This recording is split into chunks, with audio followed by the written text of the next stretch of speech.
Good morning ninth Hindi medium के student. आज हम सामाजिक विज्ञान में पार्ट एक फ्रांसीसी क्रांति जो कि इतिहास में है उसका आगे का भाग पढ़ेंगे। इसके पहले हम पढ़ चुके हैं कि किस प्रकार से फ्रांसीसी क्रांति ने जन्म लिया और फिर गणतंत्र की स्थापना हुई और उसके बाद आतंकी राज लगभग समाप्त हुआ।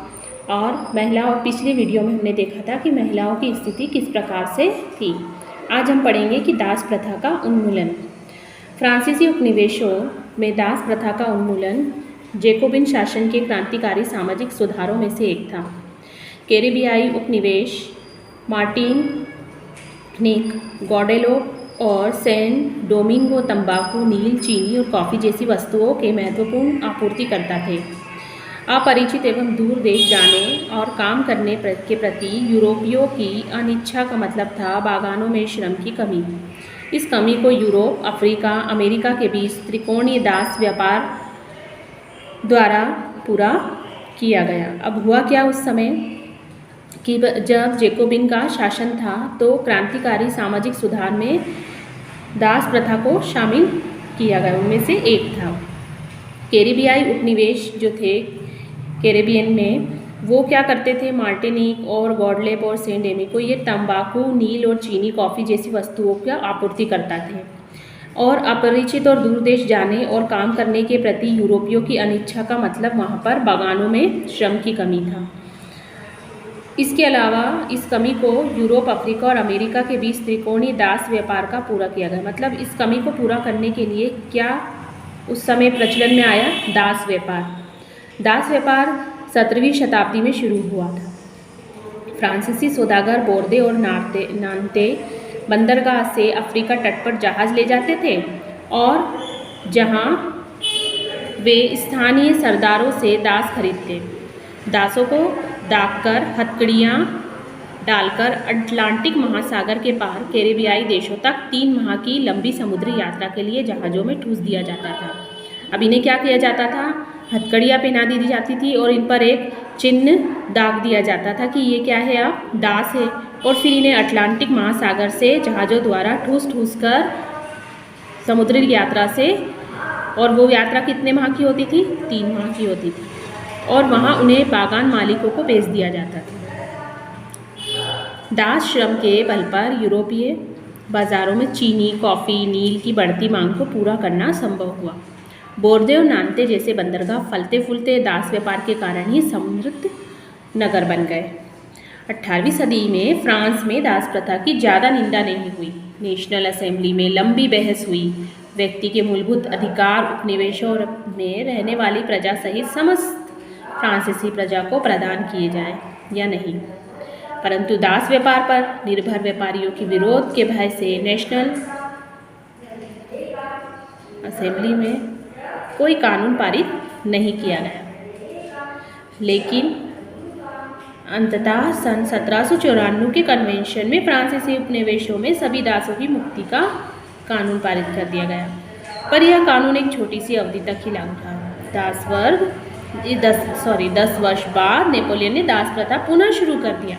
अब हुआ क्या कि 1794 के कन्वेंशन ने फ्रांसीसी उपनिवेशों में सभी दासों की मुक्ति का कानून पारित कर दिया। सभी दासों को छोड़ दिया गया।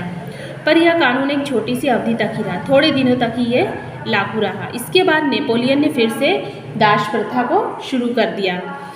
बागान मालिकों को अपने आर्थिक हित साधने के लिए अफ्रीकी निग्रो लोगों को गुलाम बनाने की स्वतंत्रता मिल गई। अब ये लोग क्या करते थे, अफ्रीका जाके जो निग्रो होते थे, निग्रो क्या है, जो अफ्रीका में सहारा रेगिस्तान के दक्षिण में रहने वाले स्थानीय लोगों को निग्रो कहा जाता है, जिनका रंग बहुत ज़्यादा काला होता है और इनके बाल थोड़े कर्ली जैसे होते हैं और ये अलग ही, इनके होठ मोटे से रहते हैं और ये दिखने में कुछ अलग ही रहते हैं। इनकी हाइट, इनकी लंबाई बहुत लंबी लंबी होती है। तो इन्हें क्या किया जाता था, इन निग्रो लोगों को गुलाम बनाकर बेचा जाता था, उन्हें रखा जाता था। तो आर्थिक हित साधने के लिए अफ्रीकी निग्रो लोगों को गुलाम बनाने की स्वतंत्रता मिल गई थी उनको आसानी से। अब वो क्या कर सकते थे, उन निग्रो को खरीद कर और बेच सकते थे और उन्हें गुलाम बना सकते थे। फ्रांसीसी उपनिवेशों से अंतिम रूप से दास प्रथा का उन्मूलन 1848 में किया गया। अब आता है क्रांति और रोज़ाना की ज़िंदगी। अब राजनीति का पहनावा उनकी बोलचाल अथवा उनके द्वारा पढ़ी जाने वाली पुस्तकों को बदल सकती है। सन 1789 के से बाद के वर्षों में फ्रांस के पुरुषों, महिलाओं, बच्चों के जीवन में ऐसे अनेक परिवर्तन आए। क्रांतिकारी सरकारों ने कानून बनाकर स्वतंत्रता और समानता के आदर्शों को रोज़ाना की ज़िंदगी में उतारने का प्रयास किया। बास्टील के विध्वंस के बाद 1789 की गर्मियों में जो सबसे महत्वपूर्ण कानून अस्तित्व में आया था वह था सेंसरशिप की समाप्ति।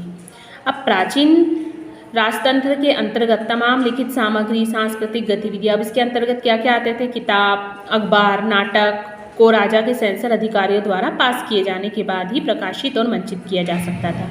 क्या कानून अस्तित्व में आया कि कभी भी कोई अगर किताब छपती है या लिखित सामग्री जो भी है, अखबार है, नाटक है, प्रेस है, तो इनको क्या करना पड़ता था? पहले सेंसर अधिकारियों के पास जाकर उसे पास कराना होता था, फिर जाके वो प्रकाशित होते थे, मंचित होते थे। परंतु अब अधिकारों के घोषणा पत्र ने भाषण और अभिव्यक्ति की स्वतंत्रता को नैसर्गिक अधिकार घोषित कर दिया और इसका परिणाम क्या हुआ कि फ्रांस के शहरों में अखबारों, पर्चों और पुस्तकों एवं छपी हुई तस्वीरों की बाढ़ सी आ गई। जैसी उनको स्वतंत्रता मिली अभिव्यक्ति की और भाषण की, तो ऐसा लगा जैसे इन तस्वीरों और इन छपी हुई सामग्री की बाढ़ सी आ गई। अनेकों अखबार, पर्चे और पुस्तकें उस समय छापी जाने लगी, जहाँ से वह तेज़ी से गाँव और देहात तक भी पहुँच गई। फ्रांस में घट रही घटना और परिवर्तनों का ब्यौरा उसमें रहता था और एक अलग से टिप्पणी होती थी। प्रेस की स्वतंत्रता का मतलब यह था कि किसी भी घटना पर परस्पर विरोधी विचार भी व्यक्त किए जा सके।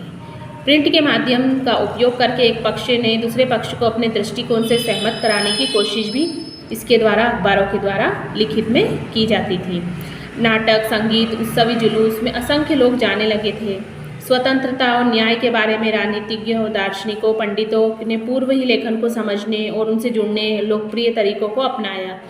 किताबों को पढ़ना तो मुट्ठी भर शिक्षितों के लिए संभव था, क्योंकि जो शिक्षित थे वही उसको पढ़ सकते थे। अब आता है जो नेपोलियन है। 1804 में वो खुद को फ्रांस का सम्राट घोषित कर चुका था। उसने पड़ोस के यूरोपीय देशों की विदेश यात्रा शुरू कर दी। अब पुराने राजवंशों को हटाकर उसने एक नए साम्राज्य बनाए। नेपोलियन खुद को यूरोप के आधुनिकीकरण का अग्रदूत मानता था। उसने बागडोर अपने हाथ में ले ली और खानदान के लोगों को क्या किया? दे दी और पूरा साम्राज्य बनाने निकल पड़ा।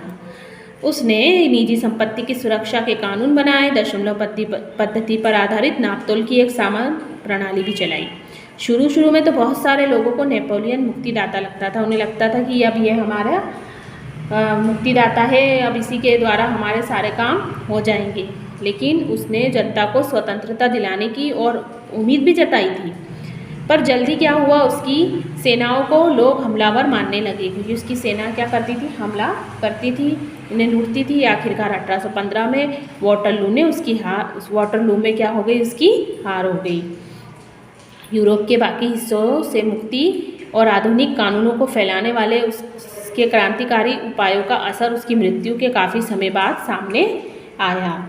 और ये आल्प्स पार करता नेपोलियन है। और ये चित्र उस समय कोई डेविड नाम का चित्रकार था, उसने बनाया है। ये इस तरह से था। अब यहाँ तक इस लेसन को आपको पढ़ना है।